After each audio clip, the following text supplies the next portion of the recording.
Bom dia, eu sou Otávio Augusto. Você ouve 5 Minutos, o podcast diário de O Antagonista. Aqui você acompanha o que há de mais importante na política, na economia e onde mais a notícia acontece. Vamos aos destaques de hoje.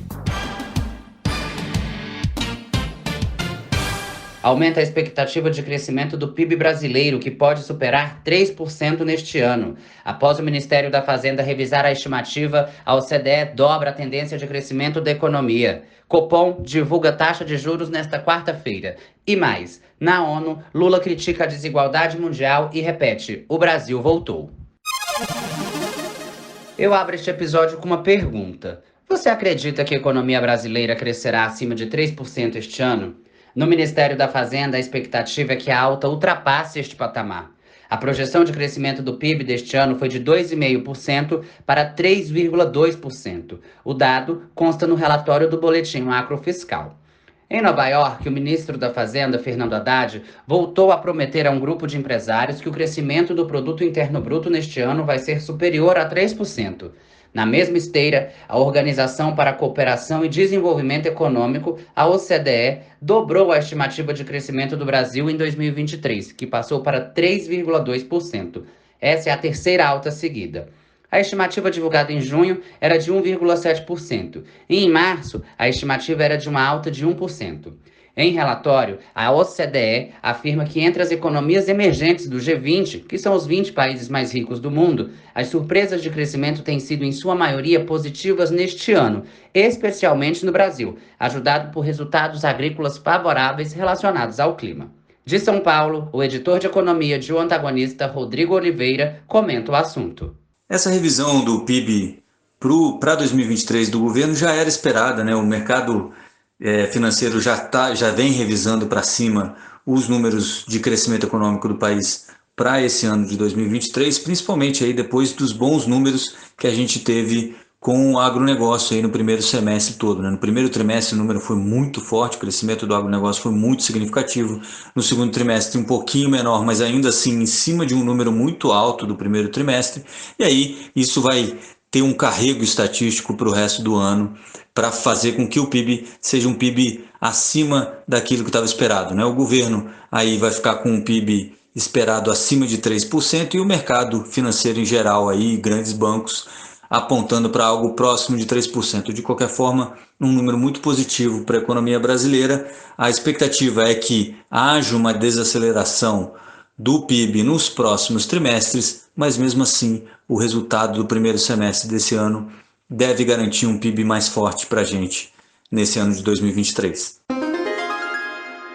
Ainda na economia, a expectativa nesta quarta-feira está voltada para o Comitê de Política Monetária, o Copom do Banco Central. O grupo define hoje a taxa básica de juros, a Selic. Por causa da forte queda da inflação nos últimos meses, o órgão deve reduzir a Selic, atualmente em 13,25% ao ano, para 12,75% ao ano.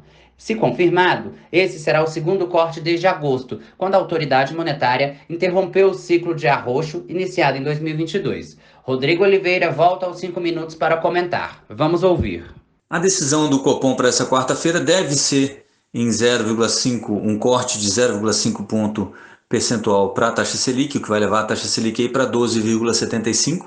Essa é a expectativa unânime no mercado financeiro. A curva de juros indica um corte de 0,5, né, precifica um corte de 0,5 ponto percentual. As opções de Copom, que são derivativos negociados na B3, também oferecem uma probabilidade de 97% de corte de 0,5 ponto percentual na Selic. Então ninguém espera nada diferente. O Copom tem indicado, os diretores do Copom nas últimas semanas, quando ainda estavam dando entrevistas, tinham indicado que o corte deve ficar mais ou menos, deve ficar exatamente nesse 0,5 ponto percentual. E também a ata do Copom passado, da reunião passada do Copom, também indicava que o colegiado deveria manter cortes de 0,50.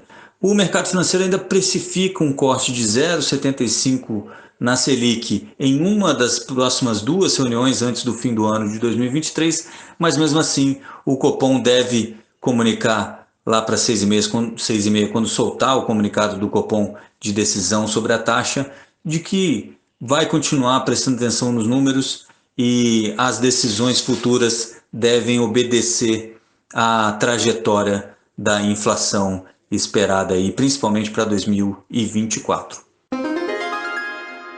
E para encerrar essa edição, na abertura da Assembleia Geral da ONU, o presidente Lula voltou a discursar contra a fome e a desigualdade. Senhor presidente, o princípio sobre o qual se assenta o multilateralismo, o da igualdade soberana entre as nações, vem sendo corroído. Nas principais instâncias da governança global, negociações em que todos os países têm voz e voto perderam o fôlego. Quando as instituições reproduzem as desigualdades, elas fazem parte do problema e não da solução. No ano passado, o FMI disponibilizou 160 bilhões de dólares em direitos especiais de saque para países europeus e apenas 34 bilhões para os países africanos.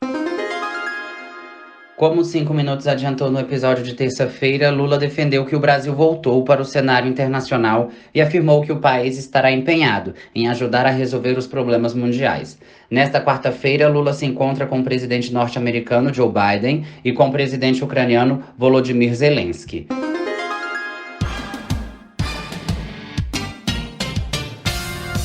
Você ouviu 5 Minutos, o podcast diário de O Antagonista. Não esqueça de curtir e compartilhar o nosso conteúdo. Produção de Otávio Augusto e sonoplastia de Robson Negrini. Tenham todos um ótimo dia e até amanhã.